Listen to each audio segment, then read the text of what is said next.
আপনারা এইসব অবৈধ সম্পর্ক থেকে দিনী ভাইদেরকে অনুরোধ করে বলবো যে গার্লফ্রেন্ড রাখার দরকার নেই ফজর সলাতে জাগানোর জন্য। খুব হাস্যকর।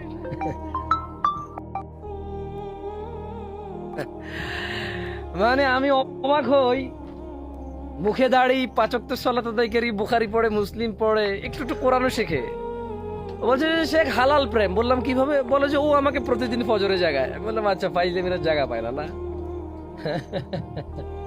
আস্তাগফিরুল্লাহ আযীম। কি হ্যাঁ, আপনার প্রেমিকা লাগবে ফজরে উঠতে? আর মেয়েরাও বলে ভাইয়া কলটা রিসিভ করো, নাহলে আমাকে কল দিবা, নেট চলে যাবে আবার।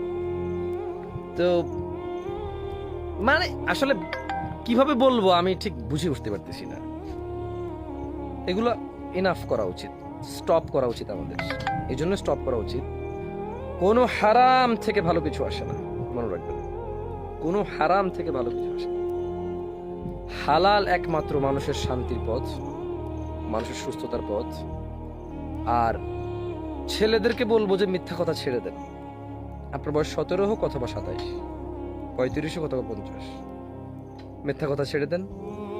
আপনি মিথ্যা কথা ছেড়ে দেন, দেখবেন যে আরেকজনের বোন যেমন তার ঘরে সেফ থাকবে, আপনি তাকে মিথ্যা কথা বলে বের করবেন না, আপনার বোনটাও আপনার ঘরে সেফ থাকবে।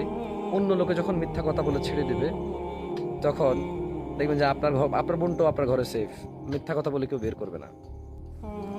তো সিম্পলি যদি বলি, প্রেম আর ভালোবাসা, প্রেম, বিয়ের আগে প্রেম, এটা অবৈধ সম্পর্ক, একেবারে অবৈধ।